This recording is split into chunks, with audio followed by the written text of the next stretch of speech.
Sa pagpapatuloy ng kwento, lalong nainis si Marasong at naglabas pa ng baril, ngunit sa isang iglap, naaga yun ni Wen at siya mismo ang nagpatutok pabalik kay Marasong. Napatili ang babae at halos magulantang ang lahat ng tauhan. Tumahimik ang paligid, animoy pinindot ang isang pindutang nagpahinto sa oras. Sa gitna ng tensyon, muling tumawag ang telepono ni Wen. Pinakinggan niya ang kabilang linya, kung saan naroon si Wong na may tonong nagtatampo at nagpapahayag ng pananabik. Walang ibang nagawa si Wen kundi sagutin sandali bago muling ibalik ang atensyon sa kasalukuyang kalagayan. Sa isang mabilis na galaw, nagpakawala siya ng putok na nagpatalsik sa hawak na kutsilyo ng isa sa mga lalaking umatake sa kanya mula sa likuran. Ang lahat ng naroroon ay napatigil, hindi makapaniwala sa bilis at linis ng kanyang pagkilos.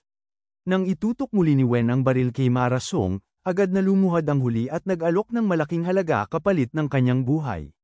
Nagsimula ito sa 20 milyon, umakyat sa 50, hanggang umabot sa 100 milyon at pataas pa. Ngunit nanatiling malamig ang anyo ni Wen. Para sa kanya, higit pa sa pera ang nakataya. Sa bandang huli, itinindig niya si Marasong at ipinaalala rito ang ilang nakaraang pakikipagsabuatan, kabilang ang pagpapagamit ng isang babae kay Ding Rulong at ang mga proyektong ipinahamak nito.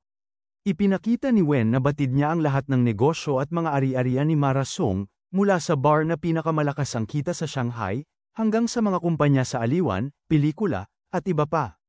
Alam niya ang lawak ng impluwensya nito, at alam din niyang matagal nang konektado ang mga galaw kay Ding Rulong at maging sa pamilya Go. Habang naglalahad si Wen, lalo lamang kinabahan si Marasong, dahil malinaw na malalim ang kaalaman ng lalaki tungkol sa kanya. Sa halip na ituloy ang banta, ipinaalala ni Wen na hindi siya naroon para pumatay, kundi upang humingi ng impormasyon.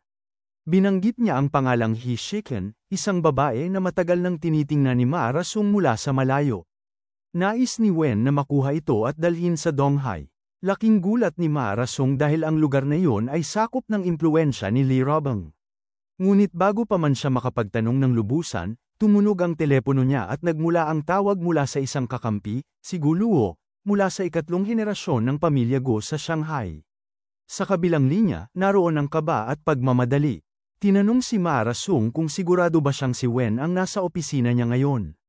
Hindi maipaliwanag ni Marasong ang kalagayan, ngunit malinaw na nagsisimula ng gumalaw ang mas malalaking puwersa sa paligid ng pangalang iyon. Kaagad na tinanong ni Wen nang may pagtataka kung darating si Guo. Nag-usal din si Marasong na worry nagtatanong kung kilala ba ni Wen si Guo. Bagaman hindi pa sila nagkakakilala ng personal, ipinaliwanag ni Wen na alam niya ito at ganoon din naman si Guo sa kanya. Pinili niyang ituon ang usapan kay He Shiken, at doon niya nalaman mula kay Marasong ang mga huling pangyayari matapos ang 7 ng Hulyo. Sa bandang huli, tumigil si Marasong at inamin na wala na siyang ibang alam bago at matapos ang petsang iyon. Bahagyang nakahinga ng maluwag si Wen bago niya sagutin ang muling pagtunog ng telepono. Sa kabilang linya, malakas ang boses ni Liu Tai, na agad tumawag ng bayaw, at nagsabi na nabalitaan niyang nasa Shanghai si Wen. Kinumpirma ito ng lalaki at nagtanong kung si Guo ba ang tumawag kay Le. Sagot ni Le, totoo nga, at nagpaabot pa ng pakiusap na kung sakaling may nagawang mali si Guo, sana ay patawarin na lang ito. Ngumiti si Wen at ipinaliwanag na nagkakamali lamang ito ng palagay, dahil naroroon siya para makipag-usap ukol sa negosyo. Samantala, nakaharap na ni Wen si Guo Ruo, na bahagyang nailang sa mga salita ni Le. Napansin niyang tila may takot ito kay Wen. Binanggit pa ni Le na walang sino man ang dapat sumalungat sa bayaw niya at inalala kung paano siya natulungan nito sa isang mahalagang misyon. Maging si kanilang ama ay nakipagkasundo na kay Wen kaya't nararapat lamang na sundin ang anumang sabihin nito. Sa puntong yun, mas lalong naging interesado si Guo Ruo kung anong uri ng pinagmulan mayroon ang taong kaharap niya. Nagpakita ng masiglang pagbati si Guo Ruo at inalok si Wen na ipasyal at ipakin. Nang makasama si Marasong, agad na inutusan ni Guo Ruo ang mga tauhan na huwag gambalain si Wen, sapagkat isa itong VIP na panauhin. Kaagad na nagkasundo ang lahat na lumipat sa isang restoran upang doon ipagpatuloy ang usapan. Habang kumakain, tinanong ni Guo Ruo si Wen kung kilala nito ang nakatatanda niyang kapatid, si Guo Akon. Hindi sumagot ng tuwiran si Wen, ngunit inilahad niya ang kanyang obserbasyon, na silang magkapatid ay kapwa bihasa sa negosyo at kapwa kinikilalang mga bituin ng kanilang pamilya, ngunit dahil hawak ng nakatatanda ang karamihan sa yaman at impluensya, mahirap para kay Guo Ruo na makipagsabayan. Bagaman hindi natuwa si Guo Ruo sa tila pangkaraniwang pagsusuri, binigyang diin ni Wen na posible pa rin siyang lamamang, subalit may kalakip itong panganib na maituturing na usapin ng buhay at kamatayan. Nag-isip si Guo Ruo, inakalang ginagamit lamang siya ni Wen upang kalabanin si Ding Ruong, ngunit pinawi ni Wen ang kanyang hinala at ipinaliwanag na may mas angkop na paraan upang talunin ito sa larangan ng negosyo. Naging interesado si Guo Ruo at tinanggap ang mungkahi ni Wen, na agad namang tumawag ng isa pang kakampi. Sa kabilang linya, naroon si Wu Yeong, na agad pumayag na pumunta sa Shanghai. Dumating ito makalipas ang ilang sandali at sinalubong mismo ni Guo Ruo, na nagulat nang makita ang babaeng hinahangaan ng maraming makapangyarihan. Malinaw na may espesyal na ugnayan sina Wen at Wu Yeong, bagay na lalo pang nagpatibay sa paniniwala ni Guo Ruo na hindi pangkaraniwang tao ang kaharap niya. Matapos ang higit isang oras na pagpapaliwanag, namangha si Guo Ruo sa detalyadong plano ni Wen. Agad siyang nag-utos na ipatawag ang mga dokumento upang maumpisahan ang kanilang kasunduan.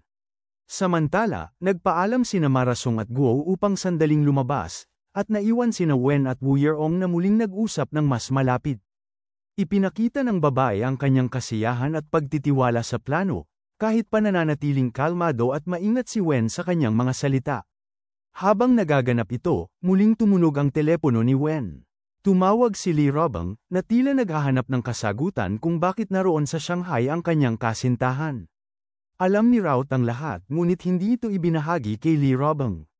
Nang tawagan siya, ipinaliwanag ni Wen na abala pa siya at kakausapin na lamang ito sa ibang oras. Galit si Li Robang, iniisip na hating gabi na at marahil may kinalaman ito sa ibang babae. Naroon din si Guo Bo, na tahimik na nakamasid at biglang nanlamig ang pakiramdam. Sa tabi naman, kasama ni Wen si Wu Yeong, at mismong si Li Robang ang tumatawag. Lalong nabigla si Guo Bo nang mapagtanto ang sitwasyon, may kasintahan si Wen. Ngunit naroon sa Shanghai si Wu Yeong, kapiling niya mismo. Diretsyong inamin ni Wen na siya mismo ang nagpaanyaya kay Wu Yeong upang pag-usapan ang negosyo.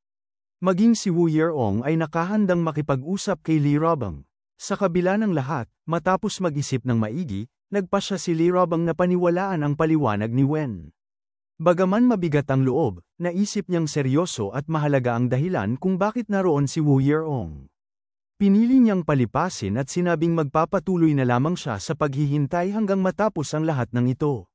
Pagkatapos ng tawag, ipinagpatuloy ng lahat ang kanilang pag-uusap.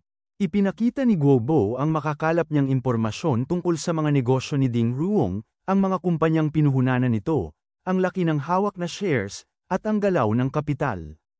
Ipinaliwanag ni Wen ang magiging susunod na hakbang sa mga darating na araw. Maraming shareholders ang magbebenta ng kanilang bahagi at lalayo sa pamilya Ding. Kailangang maagap na bilhin ang mga shares ng mas maliliit na kumpanya upang maaga ang kontrol.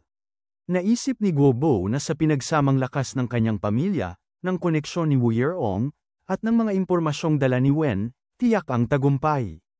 Ang natitirang usapan ay kung paano hahatiin ang magiging bahagi. Binigyang mungkahi ni Guo Bo na may 5% na ay lalaan para sa mga taong susuporta sa kanila, at ang natitirang kita ay hahatiin ng malaki kay Wen at Wu Yeong. Nagulat si Wu Yeong sa pagiging bukas palad ni Guo Bo, at kalaunan ay nagkasundo silang lahat. Pagkatapos ng pulong, nagpatuloy ang gabi sa mas personal na oras ni Wen at Wu Yeong. Sa gitna ng kanilang pagkakalapit, dumating muli ang tawag ni Li Robang. Habang pinapakinggan nito ni Wen, marahang nakasilip si Wu Yeong mula sa banyo, nakikinig din sa usapan. Ipinaliwanag ni Wen ang tunay na plano, ang pag-oorganisa sa pagitan ni Guo Bo at Wu Yeong upang maaga ang mga negosyo ng pamilya Ding. Tahimik na tumanggap si Li Robang ng balita, at inamin sa sarili na kapanipaniwala ang lakas ng kakayahan ni Wen na makalakam ng kita sa ganitong paraan. Ngunit sa kabila ng pagpipigil, ramdam pa rin ang selos at ang hindi niya nais na mapasakamay ni Wu Yeong ang kanyang minamahal. Naging seryoso ang tono ni Li Robang nang banggitin niyang tumawag si Ding Ruong at nagpahayag ng balak na dumalaw sa Donghai upang humingi ng tawad. Agad na naging mas maingat si Wen at nagpa siyang uuwi sa loob ng 2 araw. Matapos ang tawag, muling lumapit si Wu Yeong at nagtanong tungkol sa nalalapit na pagbabalik ni Wen sa Donghai, at kapwa sila napangiti sa tinatawag nilang magkakaibang interes. Naging mas malapit sila hanggang sa hating gabi. Kinabukasan, paggising ni Wen, natagpuan niya ang isang maliit na tala mula kay Wu Yeong na nagsasabing nauna na itong bumalik sa Donghai at inaasahan ang agarang pagbabalik ni Wen matapos ang lahat ng gawain. Ngumiti si Wen, iniisip na ganoon talaga ang kababaihan, iba-iba man ang paraan, ngunit pare-parehong may sariling tatak.